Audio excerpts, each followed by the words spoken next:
Hi friends, ಎಲ್ಲರೂ ಹೇಗಿದ್ದೀರಾ? ಎಲ್ಲರೂ ಚೆನ್ನಾಗಿದ್ದೀರಾ ಅಂತ ಅಂದ್ಕೊಂಡು ಇದು ಥರ್ಸ್ಡೇ ವ್ಲಾಗ್ ಆಗಿದೆ.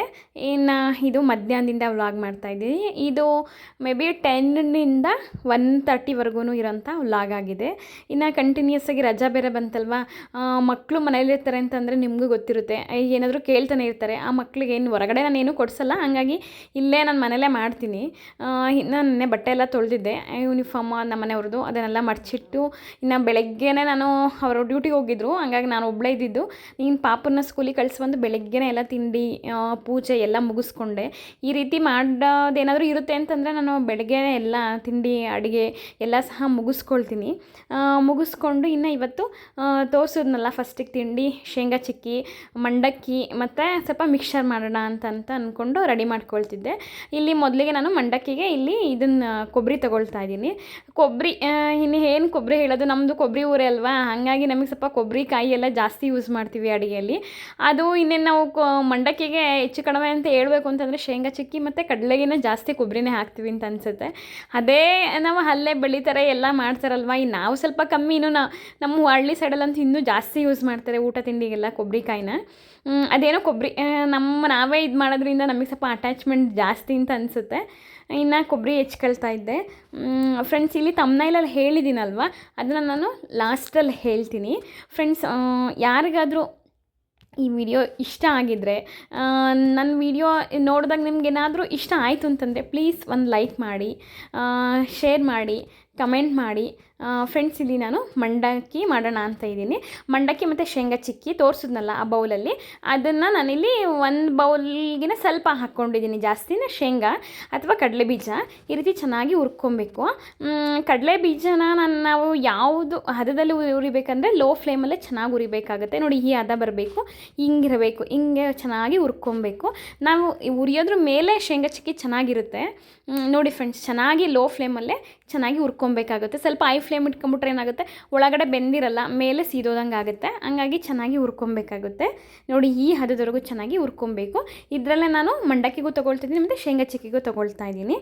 ಈಗ ಒಂದು ಬಾಣಲಿ ಇಟ್ಕೊಂಡಿದ್ದೀನಿ. ಒಂದು ಬಾಣಲಿಗೆ ನಾನಿಲ್ಲಿ ಮೊದಲಿಗೆ ಹೆಚ್ಚಿಟ್ಕೊಂಡಿರೋಂಥ ಕೊಬ್ಬರಿ ಹಾಕ್ತಾಯಿದ್ದೀನಿ. ಕೊಬ್ಬರಿನೂ ಅಷ್ಟೇ ಫ್ರೆಂಡ್ಸ್, ಇದು ಲೋ ಫ್ಲೇಮಲ್ಲೇ ಇದು ಮಾಡ್ಕೊಬೇಕು. ಹೈ ಫ್ಲೇಮ್ ಇಟ್ಬಿಟ್ರೆ ಬೇಗ ಅದು ಸೀದು ಹೋಗ್ಬಿಡುತ್ತೆ. ಹಾಗಾಗಿ ಲೋ ಫ್ಲೇಮಲ್ಲೇ ಚೆನ್ನಾಗಿ ಹುರ್ಕೊಬೇಕಾಗುತ್ತೆ. ನೋಡಿ, ಈ ಹದದಲ್ಲಿ ಬಂದರೆ ಸಾಕು. ನಾನೇನು ಮತ್ತೆ ಅದನ್ನು ಪ್ಲೇಟಿಗೆಲ್ಲ ಹಾಕ್ಕೊಳ್ಳಲ್ಲ, ಇದೇ ಥರ ಮಾಡ್ತೀವಿ. ಹಿಂಗೆ ನೆಕ್ಸ್ಟು ತೊಗೊಂಡಿರೋಂಥ ಕಡಲೆ ಹಾಕ್ತಾಯಿದ್ದೀನಿ. ಕಡಲೆನೂ ಅಷ್ಟೇ 1 ನಿಮಿಷ ಹುರ್ಕೊಂಡ್ರೆ ಸಾಕು.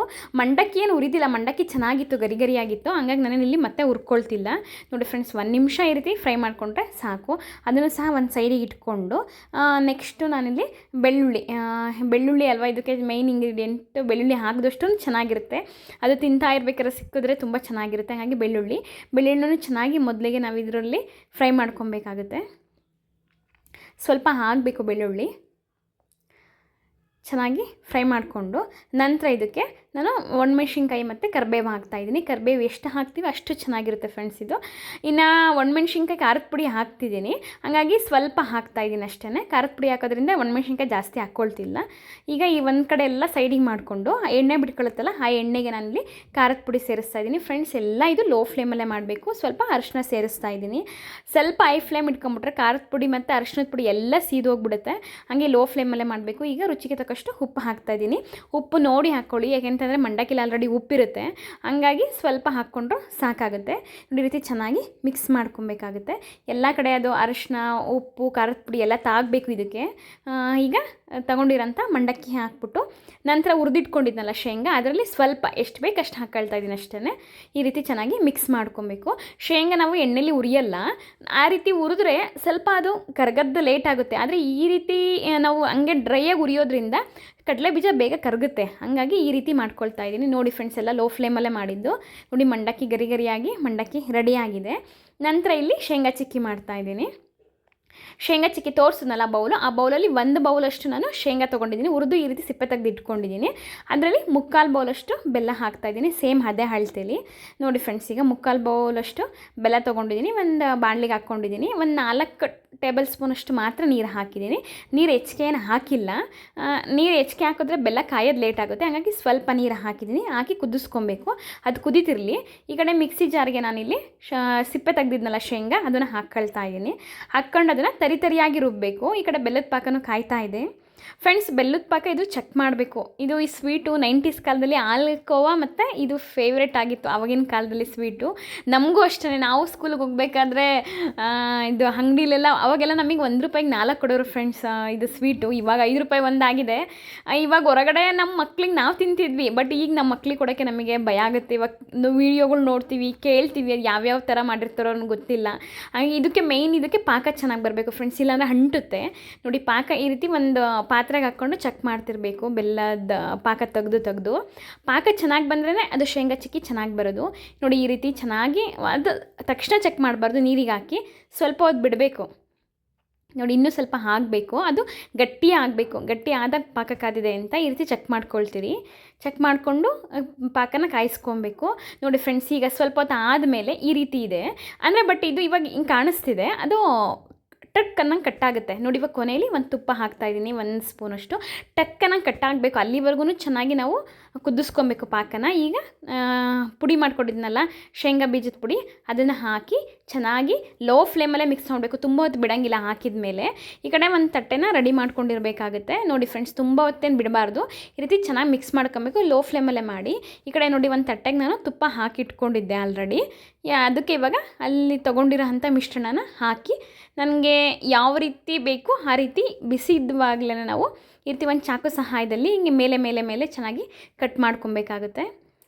ತುಂಬ ಚೆನ್ನಾಗಿ ಬಂದಿತ್ತು ಫ್ರೆಂಡ್ಸ್. ಇದು ನಾನು ಫಸ್ಟಿನ ಸಲ ಅಲ್ಲ, ತುಂಬ ಸಲ ಮಾಡಿದ್ದೀನಿ. ಈ ಸಲ ಇನ್ನೂ ಚೆನ್ನಾಗಿ ಬಂದಿತ್ತು ಸ್ವೀಟ್ ಇದು. ನೋಡಿ ಈ ರೀತಿ ಚೆನ್ನಾಗಿ ಕಟ್ ಮಾಡ್ಕೊಬೇಕಾಗುತ್ತೆ. ಕಟ್ ಮಾಡಿಕೊಂಡು ಅದನ್ನು ಆರೋಕ್ಕೆ ಬಿಡಬೇಕು ಫ್ರೆಂಡ್ಸ್. ಇದು ಒಂದು 1/4 ಗಂಟೆಲೆಲ್ಲ ಆಗಿಬಿಡುತ್ತೆ.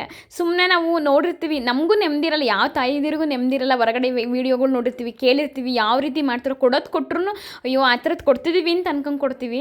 ಸಮಯ ಇದ್ದರೆ ನಾವೇನೇ ಇದೇನು ತುಂಬ ಹೊತ್ತು ಹಿಡಿಯಲ್ಲ, ಒಂದು 1/4 ಗಂಟೆಲಿ ಆಗಿಬಿಡುತ್ತೆ. ನಾವೇ ಬಹಳ ಈಸಿಯಾಗಿ ಮಾಡ್ಬೋದು. ಮಗು ಜೊತೆ ಮನೆ ಮಂದಿನೂ ಸಹ ತಿನ್ಬೋದು ನಾವು.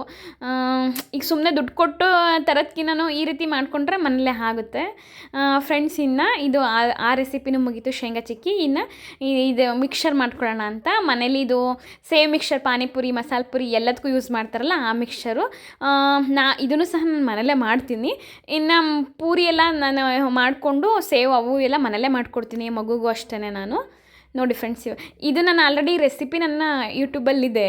ಇವಾಗ ನಾನು ಹೇಳ್ತಿರೋದು ನನ್ನ ತಮ್ಮನಲ್ಲಿ ಕೊಟ್ಟಿರೋ ಅಂಥದ್ದು ಫ್ರೆಂಡ್ಸ್. ನಮಗೂ ಆಗಿತ್ತು, ನಾನು ಹೇಳಬಾರ್ದು ಅಂತ ಏನಿಲ್ಲ. ಇನ್ನು ಸೋಷಿಯಲ್ ಮೀಡಿಯಾಗೆ ಬಂದಮೇಲೆ ನಾವು ಹೇಳಲೇಬೇಕು, ಎಲ್ಲದನ್ನು ನಾವು ಹೇಳ್ಕೊಳ್ಳೇಬೇಕಾಗುತ್ತೆ. ಆಗಿತ್ತು ಫ್ರೆಂಡ್ಸ್. ನನಗೆ ನಮ್ಮ ಫ್ಯಾಮಿಲಿಯಿಂದ, ನಮ್ಮ ಗಂಡನ ಮನೆಯಿಂದ, ಎಲ್ಲ ಕಡೆಯಿಂದ ಏನೂ ಪ್ರಾಬ್ಲಮ್ ಆಗಿರಲಿಲ್ಲ. ಸಮ್ ಪ್ರಾಬ್ಲಮ್ಸ್ ಆಗಿತ್ತು. ನಾನು ಅದನ್ನೇ ಯೋಚನೆ ಮಾಡ್ತಿದ್ದೆ ನಾನು ಮೊದಲಿಂದನೂ ಏನಲ್ಲ. ಮದುವೆ ಆದಮೇಲೆ ಅಡುಗೆಲಿ ಇಂಟ್ರೆಸ್ಟು ನನಗೆ. ಅಡುಗೆ ಮಾಡ್ತಿದ್ದೆ, ಬಟ್ ಈ ರೀತಿ ಮಾಡ್ತಿರಲಿಲ್ಲ. ದಿನಕ್ಕೆ 1 ರೆಸಿಪಿ ಮಾಡ್ತಿದ್ದೆ. ಈಗಾದರೆ 3 ಮಾಡ್ತೀನಿ, 4 ಮಾಡ್ತೀನಿ ನನಗೆ. ಹಂಗೆ ಫ್ರೆಂಡ್ಸ್, ಈಗ ನಾನು ಯಾವ ಕಡೆ ನಾನು ಬ್ಯುಸಿಯಾಗಿರೋಕ್ಕೆ ಶುರು ಮಾಡಿದೆ ಅಂತಂದರೆ, ಆಗೋಗಿರೋದನ್ನ ನೆನೆಸ್ಕೊಂಡು ಸುಮ್ಮನೆ ಬೇಜಾರು ಮಾಡಿ ಕೂತ್ಕೊಳ್ಳೋದಕ್ಕಿಂತನೂ ಈಗ ಆಗೋಗಿರೋದೇನು ಮತ್ತೆ ಬರಲ್ಲ, ಮತ್ತೆ ಅದು ಆಗಲ್ಲ. ಈಗ ಸುಮ್ಮನೆ ನಮ್ಮ ಮನಸ್ಸಿಗೆ ನಾವು ನೋವು ಮಾಡ್ಕೊಬೇಕು ಅಷ್ಟೇ. ಆ ನೋವು ಅದನ್ನೆಲ್ಲ ನಾನು ಹೊರಗೆ ಬರಬೇಕು ಅಂತ ಅಂದ್ಕೊಂಡ್ರೆ, ನಾನು ಕಂಡ್ಕೊಂಡಿದ್ದು ಮಾರ್ಗ ಅಂತಂದರೆ ನನ್ನ ಅಡುಗೆ ಮನೆ. ನಾನು ಯಾವಾಗಲೂ ನನಗೆ ಇಷ್ಟಪಟ್ಟು ಮಾಡ್ತೀನಿ, ಕಷ್ಟಪಟ್ಟು ಮಾಡಲ್ಲ. ಇಷ್ಟಪಟ್ಟು ಮಾಡ್ತೀನಿ, ನನಗೋಸ್ಕರನೂ ಮಾಡ್ಕೊಳ್ತೀನಿ, ನನ್ನ ಮಗಳಿಗೋಸ್ಕರ, ನಮ್ಮ ಯಜಮಾನ್ರಿಗೋಸ್ಕರ. ಆದರೆ ನಾನು ಬ್ಯುಸಿಯಾಗಿರಬೇಕು ಅಂತ ಕಂಡ್ಕೊಂಡಿದ್ದು ಮಾರ್ಗ ಅಂತಂದರೆ ಅದು ಅಡುಗೆ ಮನೆ. ನೀವು ಸಹ ಇದೇ ರೀತಿ ಯಾರು ಈ ರೀತಿ ಏನಾದರೂ ಒಂದು ನೋವಲ್ಲಿರ್ತೀರ, ಅಡುಗೆ ಮನೆ ಅಂತ ಹೇಳ್ತೀರ, ನಿಮ್ಗೆ ಯಾವುದ್ರಲ್ಲಿ ಇಂಟ್ರೆಸ್ಟ್ ಇದೆ ನೀವೇ ಹುಡುಕೊಬೇಕು, ನಾವು ಹೇಳೋದಲ್ಲ. ನಾವು ಹುಡುಕೊಂಡು ನಮಗೆ ಇಂಟ್ರೆಸ್ಟ್ ಇರೋ ಜಾಗದಲ್ಲಿ ನಮ್ಗೆ ಇಂಟ್ರೆಸ್ಟ್ ಇರೋ ಕೆಲಸ ಮಾಡ್ಕೊಂಡ್ರೆ ನಾವು ನೋವು ಸಹ ಯಾರಿಗೂ ಶಾಶ್ವತ ಅಲ್ಲ. ಇವತ್ತಿರುತ್ತೆ, ನಾಳೆ ಹೋಗುತ್ತೆ. ಯಾವುದನ್ನು ಇದು ಮಾಡ್ಕೊಬಾರ್ದು ಫ್ರೆಂಡ್ಸ್. ನಾವು ಯಾರಿಗೋಸ್ಕರನೂ ನಾವು ಬದುಕಬಾರ್ದು. ನಾವು ನಮಗೋಸ್ಕರ ನಾವು ಬದುಕೋಕ್ಕೆ ಶುರು ಮಾಡ್ಬೇಕು. ಅಯ್ಯೋ ಅವ್ರು ಅಂದರು, ಹಂಗಾಯಿತು, ಹಿಂಗಾಯಿತು ಅಂತ ಅಂದ್ಕೊಂಡ್ರೆ ನಮ್ಮ ಮನಸ್ಥಿತಿನೇ ಹಾಳಾಗೋದು ಹೊರತು ಅಂದವ್ರು ಯಾರೂ ನಮಗೇನು ಬಂದು ಸಮಾಧಾನ ಮಾಡಲ್ಲ. ಅಂದವರು ಬರಲ್ಲ. ನಮ್ಗೆ ಆರೋಗ್ಯ ಹಾಳಾದ್ರೂ ಸಹ ಯಾರೂ ಬರಲ್ಲ. ನಮಗೆ ಬರೋರು ನಮ್ಮ ಗಂಡ, ನಮ್ಮ ಮಕ್ಕಳು ಅವರೇ ಬಂದಿರ್ತಾರೆ. ಹಂಗಾಗಿ ಈಗ ಸುಮ್ಮನೆ ಈಗ ಸುಲಭವಾಗಿ ಮಾರ್ಗ ಅಂತಂತಂದರೆ ನಾನು ಅದೇ ಹೇಳ್ತಿರೋದು. ನಾನು ಬೆಳಗ್ಗೆ ಬೇಗ ಏಳೋಕ್ಕೆ ಶುರು ಮಾಡಿದೆ, ಅದರಿಂದ ನನಗೆ ಟೈಮ್ ಸಾಕಾಗ್ತಿದೆ. ಟೈಮ್ ಸಾಕಾಗೋದ್ರಿಂದ ನಾನು ಏನು ಮಾಡ್ತೀನಿ, ಈ ರೀತಿ ಮೊದಲಿಂದನೂ ಮಾಡ್ಕೊಡ್ತೀನಿ ಮಗುಗೆ, ಬಟ್ ಚಿಕ್ಕದಾಗಿ ಮಾಡ್ಕೊಡ್ತಿದ್ದೆ. ಇವಾಗ ಇದೇ ರೀತಿ ನಾನು ಬ್ಯುಸಿಯಾಗಿ ಅಡುಗೆ ಮನೆಯಲ್ಲೇ ನಾನು ಕಳಿತೀನಿ. ನಾನು ಇಷ್ಟಪಟ್ಟು ಕಳಿತೀನಿ ಫ್ರೆಂಡ್ಸ್. ಈ ವಿಡಿಯೋ ಇಷ್ಟ ಆದರೆ ಶೇರ್ ಮಾಡಿ, ಲೈಕ್ ಮಾಡಿ, ಕಮೆಂಟ್ ಮಾಡಿ. ಯಾರಿನ್ನೂ ನಮ್ಮ ಚಾನಲ್ ಸಬ್ಸ್ಕ್ರೈಬ್ ಮಾಡ್ಕೊಂಡಿಲ್ಲ, ಪ್ಲೀಸ್ ನಮ್ಮ ಚಾನಲ್ನ ಸಬ್ಸ್ಕ್ರೈಬ್ ಮಾಡ್ಕೊಳ್ಳಿ.